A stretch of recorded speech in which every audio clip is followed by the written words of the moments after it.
Michael Devine at AM 1400 KVFD. That's why we're broadcasting live, courtesy of Blue Ribbon Pelham Waters. They're at 612 South 32nd Street in Fort Dodge. You may contact Blue Ribbon Pelham Waters by calling 576-6481. On the air with us now is Joe Coleman, of course. How are you, Joe? I'm great, Michael. How are you? I'm pretty great myself. I deal, I don't know how you deal with getting a little older, or maybe you're not getting any older, Joe. I don't know. Maybe you're back in your 30s. I don't know. But I've noticed that I require frequent breaks throughout the day. But fortunately, I hear you. Unfortunately, I hear you. I was just listening to your prior guest, Sam Floatman. He's a bright guy, isn't he? It was very interesting. I thought one of the most interesting things said was never argue with idiots, because after a while you can't tell who's who. That's great, isn't it? That was great, because I think he said his father told him that. So kudos to his father. Yeah. Well, I'm glad that's out there, because it makes perfect sense to me. Anyway, Joe Coleman is our guest. He's a deacon in the Catholic Church, of course, a well-known attorney in our area. He carries a famous name. His father was also Joe Coleman. Most older Fort Dodgers know who Joe Coleman was, the Senator Joe Coleman. Fine man. Really liked your dad, Joe, and I always respected the fact that he wouldn't stop smoking in the Senate chamber. He said, I've been smoking down here for 30 years. I'm not going to stop now. And he didn't. That was great. You know, I always get a kick out of it. Every conservative in the state of Iowa should have loved my dad for a variety of reasons. He didn't like the government dictating helmets. He didn't like the government dictating seatbelts, although he made all of his children and grandchildren wear seatbelts.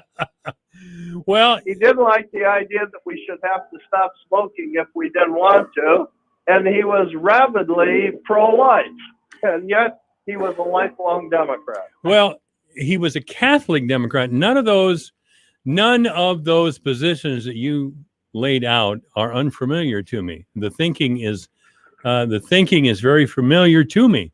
It's the way Catholics used to think. Leave us alone. We're going to advocate. Certainly we're pro-life. And certainly we don't like being told what to do by the government, because the real authority, and I'm sorry to say this, is the Pope, who apparently tells, or is God rather, who apparently conveys his messages through the Pope, which I'm still a little uncomfortable with. But that's the way it was, at least in my youth. Is that well? I think Michael, that people like to characterize it that way. Okay. And so it's like with most things that get repeated and repeated and repeated, people start to believe it. The short answer is no. And you and I talked about this last time. The Catholic Church has always had as one of its basic tenets, follow your conscience regardless of who says what. There it is. Follow your conscience, regardless of who says what. And if we had Pope Francis on this program this afternoon, he would say, if your conscience is dictating to you that you should do B instead of A, you have a moral obligation to follow your conscience and do B. The hook always is to whether or not you have an informed conscience, if you've taken the time to ascertain the truth or veracity of your position. I appreciate that, Joe, but isn't the truth the church in the faith? I mean, isn't the truth? By that I mean, well, first of all, let me ask you this: what is the source of that idea that the Catholic Church has always allowed a certain amount of or total freedom of conscience? Where does that come from? Well, I personally think it very clearly comes from the Creator and free will. As you and I have talked about this before, we got out of the Garden of Eden with two preternatural gifts. We lost the ability to live forever. We lost the ability not to be sick. We lost the ability to have infused knowledge. We lost the ability to have transcendence or to travel with the speed of thought. But we came out with two gifts. We came out with free will, and we came out with the power to procreate. Okay. Well, I know we've talked about some of these things before. We just kind of led into it, and I don't. One of these days, we're going to have coffee, Joe, and you can point out where in the creation story exactly you have derived this information from. Because I've heard the creation story. I've read about the creation story. I've read Genesis chapter 1, verse 1, all of those things in the Catholic and King James form of the Bible, and I never got that. I never got that from either place, and I think I'm capable of critical thought, but perhaps I'm not, Joe. I don't know. Sometimes I'm no, I think you're capable of critical thought, absolutely. You're not going to get any argument out of me on that one. By the way, I came by the studio today to see you, to shake hands with you face to face, and here you are, Pelham's Blue Water. Oh, no. I'm not. Blue Water. I'm not out at Pelham's. I'm in the studio, and I was here for a couple hours this morning. What time were you here? I was here a little after 3:00 this afternoon. I came banging on the door, but there was no life in the studio. Well, we've had to send some of our staffers home, and one of our staffers who already had COVID got COVID again. So out of caution, of course, where we don't have people in the studios anymore. I'm going to try to do something. I'm going to try to get special dispensation for Randy Coleman and Nevin Mulholland. We'll just see how that works. But of course, I'll tell them of the situation, and they can make their own decision. But no, that was kind of a surprise. Well, I hate to be a contrarian, but by virtue of the fact that I'm at the hospital and I'm around medical people all the time, I could tell you if we all got vaccinated, there wouldn't be any COVID. Well, I'm vaccinated, boy. I'll tell you. And if I need a booster shot, I'll get right over to Daniel Pharmacy and get it. Thee and me, brother. Thee and me. But it's a tragedy, and I really hate to see it. My hallucination, Mike, is that this fall, this disease, which is almost like it has artificial intelligence, AI, attached with the microbiology of it, has been everywhere in our society except one area, and that's the area of our children. And as it is mutating and we're getting all of these variations, there is really only one big fertile area left to go. And you know what that area is. And it's all going to come to play this fall. So I've got my fingers crossed that we're going to get that vaccine down through 5-year-olds, and then it'll come before the 1st of September. And then I hope everybody gets vaccinated. I hope that as well. I talked with a man who I respect, who's a very bright, well-educated and well-thought-out man just this morning. And I told him about the situation. And I asked him, I just assumed that he'd been vaccinated. And I told him I assumed he'd been vaccinated. And he said, no, I haven't been vaccinated, and I'm not going to be vaccinated. He believes there's not enough information of the long-term effects from a COVID virus shot.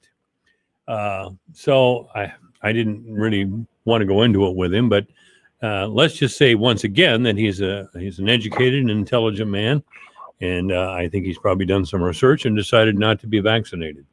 But I know that we've learned one thing. We've learned one thing with certitude, haven't we?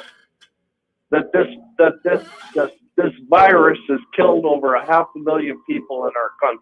Well, it damn near killed me. It damn near killed me, Joe. And it put the fear it put the fear of God in me. So if you say vaccine is recommended, I'm rolling up my sleeve right now. Well, I don't know if we talked about this last time, but I would encourage your viewers. When I talk with you, Mike, I always say, don't believe me. Go research it and go look at it, because I'm going to try never to say anything that I can't It's the lawyer in me that I can't back up to that. Right. So before COVID happened, we had just a hair over 24,000 deaths in our country from influenza. And then COVID came along and everybody started wearing masks. And since we started wearing masks, you know how many deaths we had last year in the last 18 months from influenza? No, I don't. 634. Wow. Well, there's a message there. I suppose that there is. No, I tell you, Joe, I appreciate researching everything, and I do research everything. When I've gotten in trouble on the air these last 12 years, it's when I tried to say something or assert something as fact from memory, and I was instantly busted. Instantly. My listeners are pretty smart. And I appreciate them calling in to correct me if I've made a mistake. What I've done is I've gotten too enthusiastic about a subject, and I try to conjure up from memory some facts to support my position, and the facts aren't there, Joe. So I've learned. I learned that my first year on the air, don't mess with my audience; they'll bust you every time, and that's fine. That's fine. I'm not somebody who wants to sell half truths. Of course, I'm going to give an opinion, but I like to give an opinion based on facts. Here are the facts that support my position. That's what I... Absolutely. And I heard you say to Sam when you were on the air that there's only one line. I wish you had 2 or 3 more lines so that we could have people calling in, discussing issues of religion or theology or philosophy, so that we could have a real hands-on discussion, albeit wrestling match, if you will. That's all right. To talk about these things, because that's what makes us grow.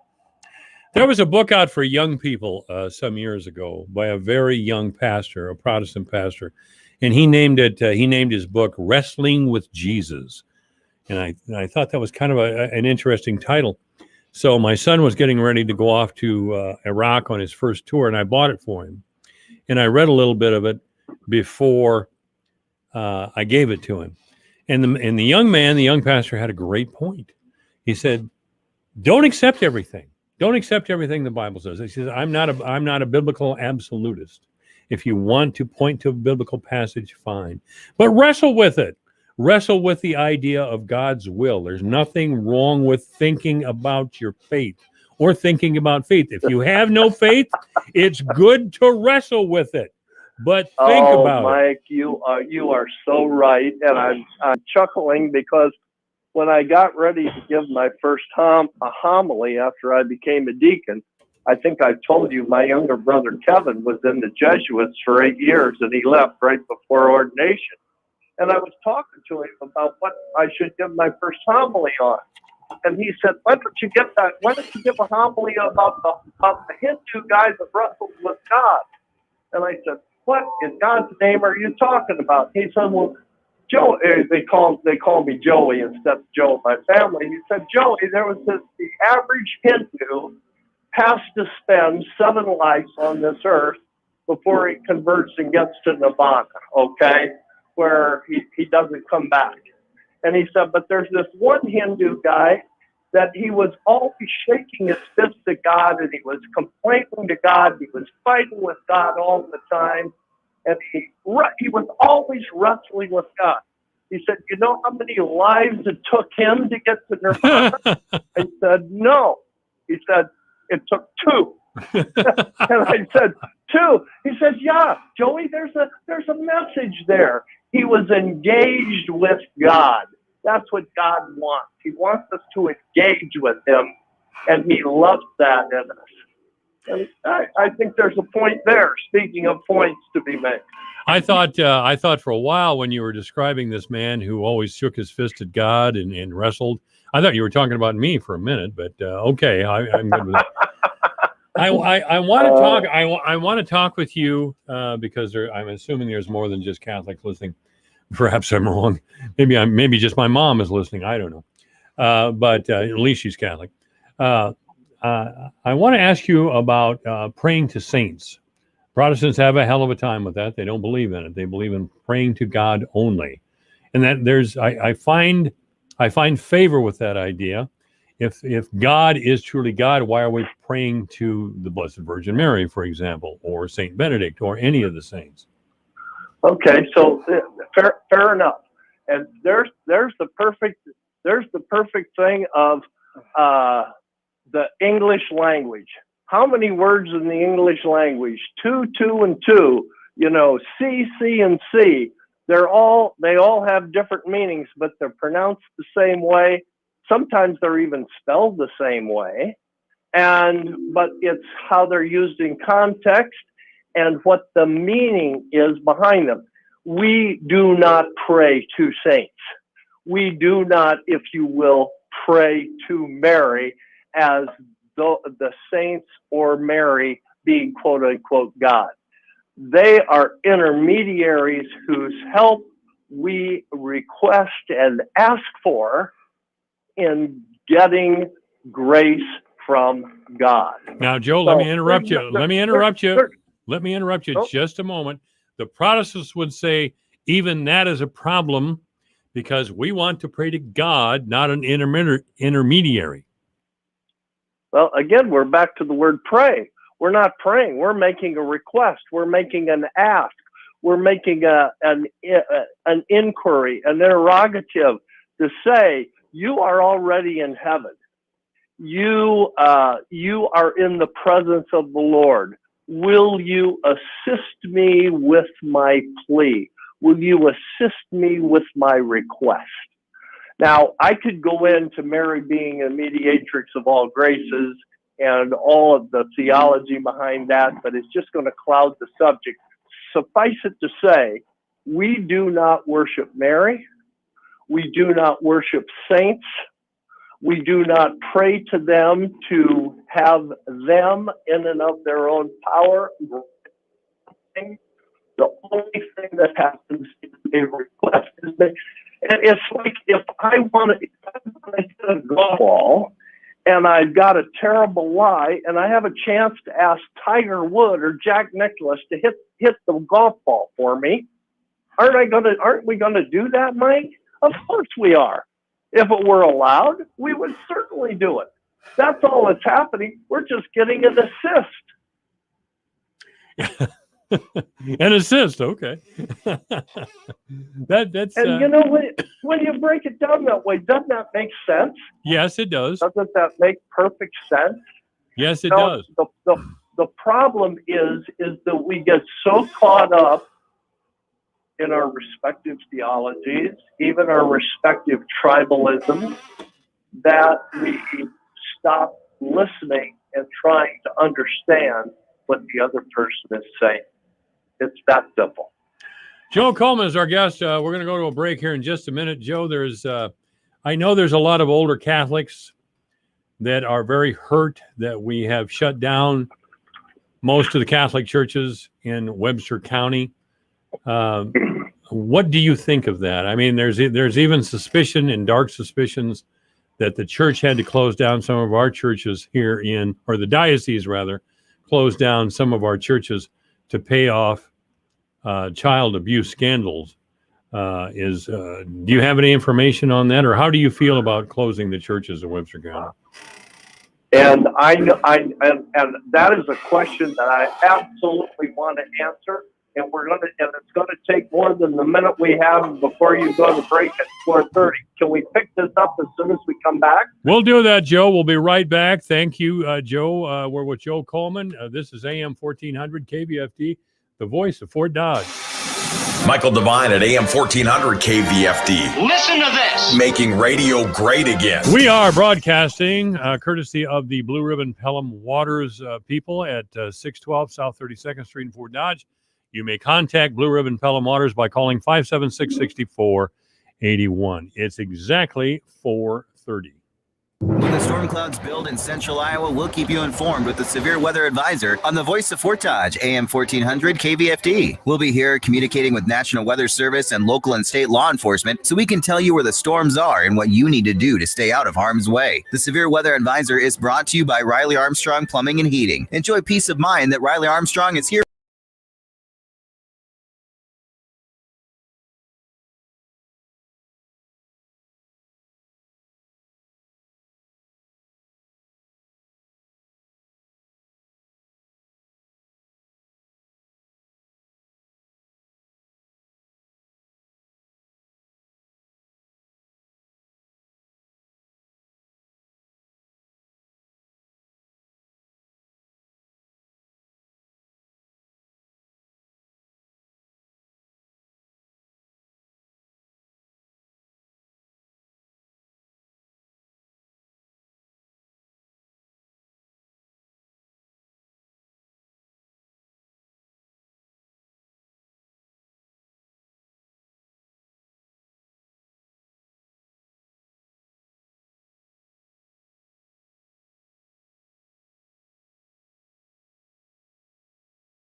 Not clever enough. No, I've never really been that clever. I'll tell you what. Joe Coleman joins us once again. Joe's a deacon in the Catholic Church, and we are broadcasting courtesy of Blue Ribbon Pelham Waters at 612 South 32nd Street here in town.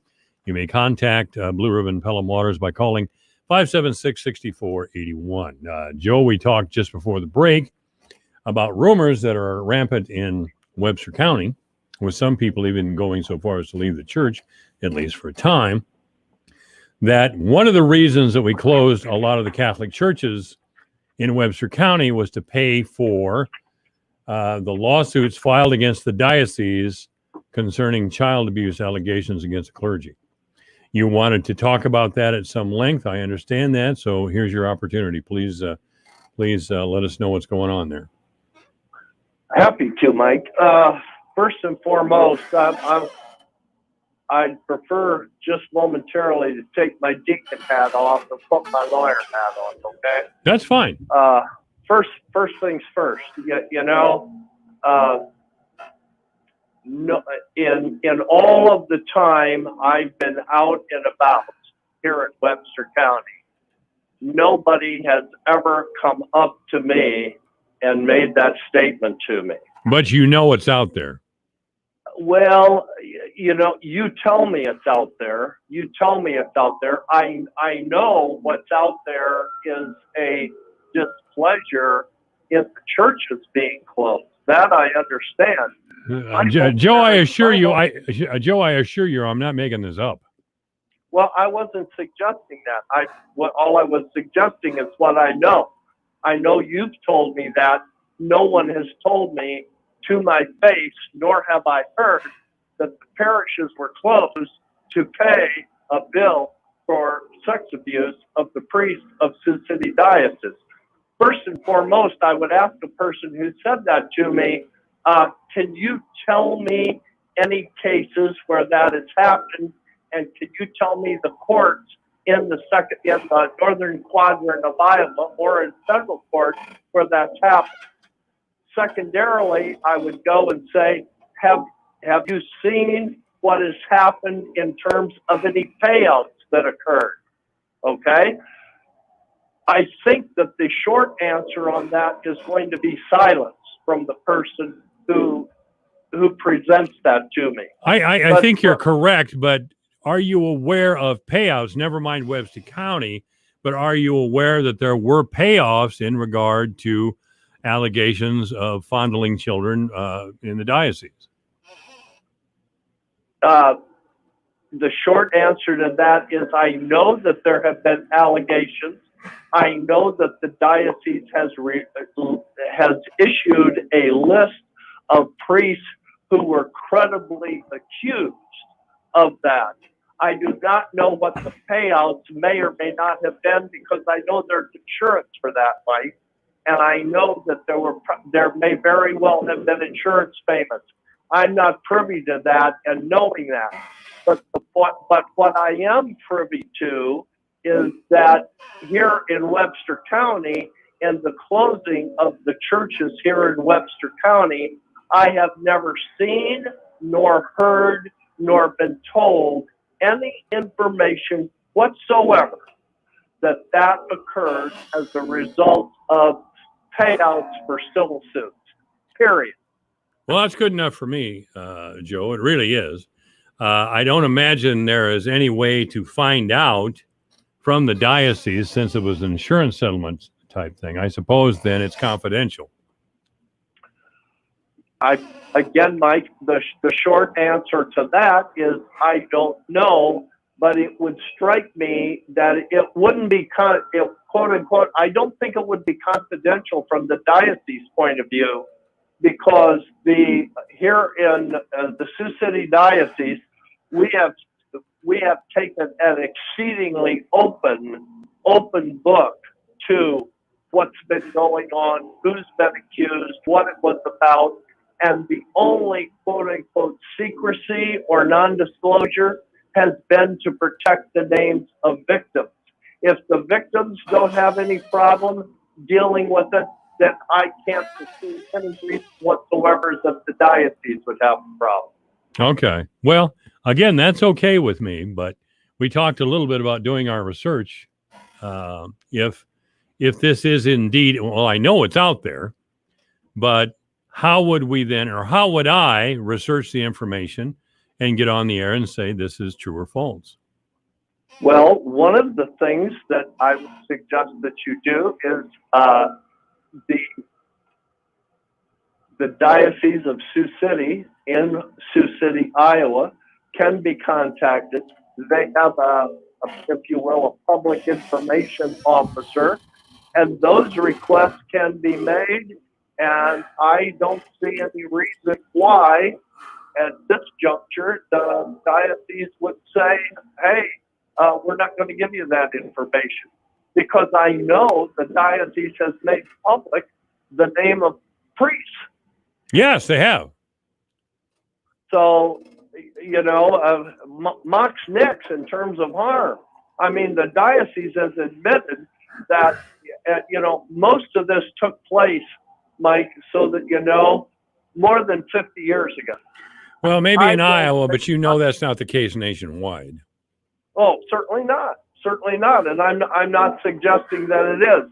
You may be talking to one of the few guys that who has read the grand jury report out of Philadelphia. I have that in my library here at home where I'm talking to you right now. I've taken the opportunity to read that just to see what was going on, what the Attorney General of Pennsylvania was trying to do and what was happening. So the point that I am trying to make with you is I want to disabuse any listeners who are believing that St. Matthew's at Clare, my home parish, or St. James or St. Joseph's at Barnum, or Holy Rosary, or Sacred Heart, or Corpus Christi was closed to pay off some judgment or lawsuit that involved a priest that happened X number of years ago. Not to my knowledge. And, I'm going to take the opportunity to track that down myself, Mike. Yeah, let's work on that, please, because if we can, as you say, disabuse the listeners in Webster County that ever happened, that would be big. Yeah, that would be. I think. If you ask me, Joe, why did we close it? Why did we close St. Matthew's out of Clare? Which is near and dear to my heart. My ancestors, they worked very, very hard to get their nickels together to buy the bricks to put into St. Matthew's out of Clare. I mean, when they closed St. Matthew's, a little bit of my heart really hurt. We don't have the priests. We just don't have the priests. We have 2 priests in Webster County. We're the second or third largest county in the Sioux City Diocese. We only have 2 priests in Webster County. And Monsignor, McCoy, and Father Feller are meeting themselves coming and going. Oh, I believe that if we only have 2 priests. Yeah. What do you attribute that to? Why aren't young men being drawn to the priesthood? Well, it depends on what hat you want me to wear. If I'm wearing my deacon hat, I'm a firm believer that the Prince of Darkness is into it up to his neck, keeping young men out. And the way that he's doing it, putting on my lawyer hat, is creating a culture which causes people to turn away from God. And when we turn away from God, we don't have priests. We don't have rabbis. We don't have Protestant ministers. Oh, I have no problems talking about the devil. I believe in the devil. If I believe in God, I better believe in the devil. The devil is in the Bible. The Jesus addresses the devil. He descended into hell to have a conversation with the devil. So I'm going to take the Bible's word for it that there is an evil one whose name is the devil, because it's easier than all his other names, Mephistopheles or any of those other things. I'm going to go with that. I'm going to go with that. I don't have a problem with that. Excuse me. Sometimes we will talk about the nature of evil in the Catholic Church. It's great, and I talk about this with Pastor Austin Hill, the First Presbyterian Church. It's easy to talk about love and forgiveness. I mean, who wouldn't want to talk about that? Love and forgiveness in a wonderful hereafter. Absolutely, and you know, there are a whole lot of people out there that think that the devil has chalked one up in the win column by convincing everybody in this modern era that he's not there. he's not around. There's no such thing. Everybody's worried about me, says the devil. I'm not existent. Stop worrying about me. No. I certainly believe in the devil, and I believe he is too ugly to behold. I think the face of the devil is too ugly to behold. You know, I was named after St. Michael, the Archangel. How lucky you are. Yeah, I think a lot of Catholic boys of my age were named after Michael the Archangel. Yeah, he's a wonderful protector. And you know, we were talking about that earlier thing about praying. Yes. We don't. You'll notice when you talk about Michael the Archangel, you always run into this word instead of prayer. You run into the word intercession. Have you noticed with Michael the Archangel, you're always asking for his intercession? Yes. And that's the idea of this concept, that we're not praying to Michael the Archangel. We're merely asking the Archangel to intercede for us, to help us, to hit that difficult call shot that we were talking about. You know? Yeah. Yes, I do. But the Archangel, of course, well, first let's talk about what an Archangel is. You mentioned it. He was a protector. I prefer warrior. That's the way he was described to me. An Archangel was a warrior that protected the faith. And he defeated Satan and cast him on a lake of fire. What was the lake of fire? Why a lake of fire? Was that hell? Was that a reference to hell? Well, I'm sure it was, because, you know, when we talk about the Bible and we talk about the images that are conveyed there, I know full well that there's a whole theological line that says, you know, that fire is real and blah, blah, blah. But the idea that what happened to Satan was that he was put out of the presence of God. And that's really what hell is, not having God. And so many things flow from that. You know, Dante didn't put Satan in fire. Dante put Satan sitting on a cube of ice, you know, dry ice. So, you know, we have these images, and the image, I personally believe that the images in the Bible are conveyed to help us understand. And you and I both know, Mike, when we were going through school, our teachers would give us 5 or 10 examples to help us understand the principle, right? Well, you had the Sisters of the Blessed Virgin Mary. I had the Presentation Sisters, and they were very clear about what hell was, and it was a frightening, fiery place, I'll tell you. Absolutely, and by the way, I did have the Presentation Sisters. You did? The ones that they taught it clear, absolutely. Oh, God. One of my favorite teachers of all time did the presentation, Sister Mercedes. She was marvelous. She made me stay after school every day for 3 years. 3 years? My God, what did you do? Sixth grade, 7th grade, and 8th grade. I had to stay after school. And you know what she'd have me do? What? She'd have me read the classics. I'd have to sit down, and she'd hand me Tom Sawyer, or she'd hand me A Tale of Two Cities, or she'd hand me David Copperfield, and I'd have to read them, and then we'd have to discuss them. And I thought she was the meanest woman that ever walked the face of the earth. Sounds like it. And then I went away to a private boarding school, and I thought to myself, did she prepare me well for all these smart guys I got thrown in amongst? Where was the boarding school at? in Prairie du Chien, Wisconsin, with Okay. the Jesuit boarding school. Campion, it's closed now. Okay. But it's like St. Louis U High, Marquette High, Georgetown High, Creighton Prep. They're all the same. The mold is the same no matter where you're at. That's kind of a tough thing for a kid to go through. Looking back, do you see it as a positive experience? Because I wouldn't want to be shipped out to a boarding school. I wouldn't want to stay after school for 3 years. I would think that was harsh and unforgiving. And that's the way it sounds. That's the way it sounds to me on the surface, Joe. It does. I'm sure it does. But I considered sending all of my children to boarding school, but I was more selfish than my parents were. I wanted to be around my kids and see them go through high school and do things like that. But boy, I can make a wonderful argument to send them to boarding school.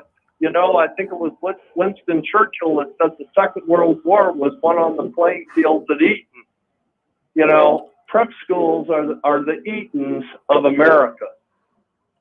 Winston Churchill, as I recall, had a terrible time at Eton. One of the not academically, but one of the sadistic instructors would regularly have him lower his trousers and beat him with a riding crop. And Winston Churchill had very sensitive skin. It must have been a brutal experience. The only thing the only positive thing I can say about I can make an argument. The only positive things he was ready for a brutal experience. Well, I'm happy to report that instructor died in his late 30s of a heart attack or something to that effect. But I don't think that teaches anybody anything but cruelty. I think that that sort of treatment that Winston Churchill got, and obviously it did not. Winston Churchill was an upper-class Englishman. He would not allow himself to descend into that sort of thing. But most people in prison had terrible lives growing up, and they took out their fury on society at large. And again, Winston Churchill being an upper-class Englishman, that wouldn't have happened. But our prisons are full of dangerous criminals who were beaten as children coming up. We ought to have a program on that. I think that the root cause of many people being in prison is the concept of shame, not the concept. Brutality can be part of it, but shaming puts more people in prison and ruins more lives, in my judgment, than any other activity. You're a Catholic and you have problems with shame. I mean, I thought the Catholic Church was the primary. Hey, Mike. Yes. Mike, don't confuse shame and guilt.